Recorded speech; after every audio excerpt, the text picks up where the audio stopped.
আচ্ছা, মাত্র একটা আলু আর সামান্য মুরগির মাংসের এই কাবাবটা খেয়েছেন কখনো? তৈরি করা যেমন সহজ, খেতে যে কী পরিমাণ মজাদার একবার বাসায় তৈরি না করলে বুঝতেই পারবেন না। আসসালামু আলাইকুম এভরিওয়ান। এই কাবাবগুলো সাদা ভাত, পোলাও বা বিরিয়ানি অথবা বিকেলের স্ন্যাক্স হিসেবে তৈরি করে পরিবেশন করতে পারেন। যেভাবে এটা পরিবেশন করেন না কেন, খেতে অনেক বেশি ভালো লাগে। একবার হলো বাসায় তৈরি করে দেখবেন, পরিবারের সবাই অনেক বেশি পছন্দ করবে আর মজা করে খাবে। তো কাবাবগুলো তৈরি করার জন্য এখানে আমি বেশ বড় সাইজের একটা আলু আগে থেকে খোসা ছাড়িয়ে পরিষ্কার করে নিয়েছি। এবার হচ্ছে আলুটাকে একটা ছুরির সাহায্যে এভাবে করে ছোটো টুকরো করে কেটে নিব। আলুটা কেটে নেওয়া হয়ে গেলে এবার হচ্ছে এগুলোকে খুব ভালোভাবে ধুয়ে পরিষ্কার করে চুলায় একটা পাত্রের মধ্যে নিয়ে নিচ্ছি। তার সাথে এখানে নিয়ে নিচ্ছি হাড় ছাড়া কয়েক টুকরো মুরগির বুকের মাংস। এগুলোকে আমি আগে থেকে ধুয়ে পরিষ্কার করে নিয়েছি। এবার এখানে আর দিয়ে দিচ্ছি 3টা কাঁচা মরিচ আর হাফ চামচ করে কিছু গুঁড়া মশলা দিয়ে দিচ্ছি। মরিচের গুঁড়া, ধনিয়ার গুঁড়া, জিরা, হলুদের গুঁড়া আর স্বাদ মতো লবণ। আর দিচ্ছি 1 চামচ আদা রসুনের পেস্ট। এখন হচ্ছে এখানে আলু আর মাংসটা সিদ্ধ করার জন্য দিয়ে দিব 1.5 কাপ পরিমাণ পানি। পানিটা দিয়ে সবগুলো উপকরণ একসঙ্গে একটু ভালোভাবে মিশিয়ে নিব। তারপর ঢাকনা দিয়ে ঢেকে রেখে দিব আলু আর মাংসটা ভালোভাবে সিদ্ধ না হওয়া পর্যন্ত, আর পানিটা পুরোপুরি শুকিয়ে না যাওয়া পর্যন্ত।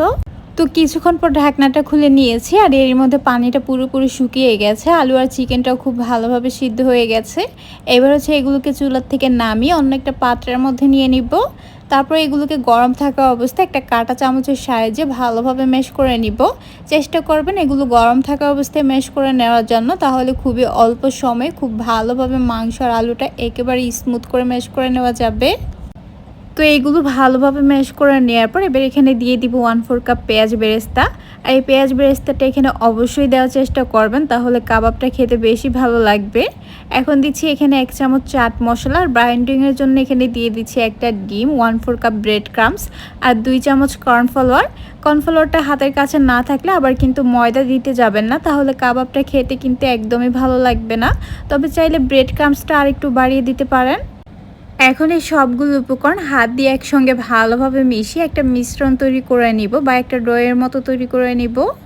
তো এমন একটা ডো তৈরি করে নেওয়ার পর আমি হাতটা ক্লিন করে এখান থেকে পরিমাণ মতো মিশ্রণ নিয়ে হাত দিয়ে এভাবে করে একটা কাবাবের শেপ তৈরি করে নিচ্ছি।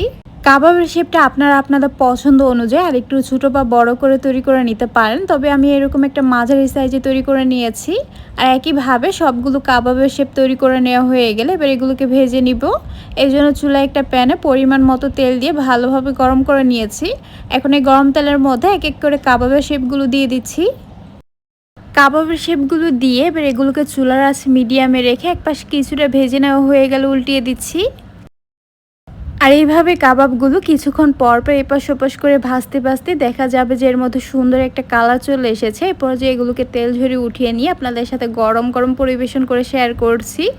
মাশাআল্লাহ, দেখতেই পাচ্ছেন কাবাবগুলো দেখতে কতটা লোভনীয় লাগছে। তৈরি করা যেমন সহজ, খেতেও অনেক বেশি মজাদার। সাদা ভাত, পোলাও বা বিরিয়ানি যেটার সাথে এটা পরিবেশন করেন না কেন, খেতে অনেক বেশি ভালো লাগে।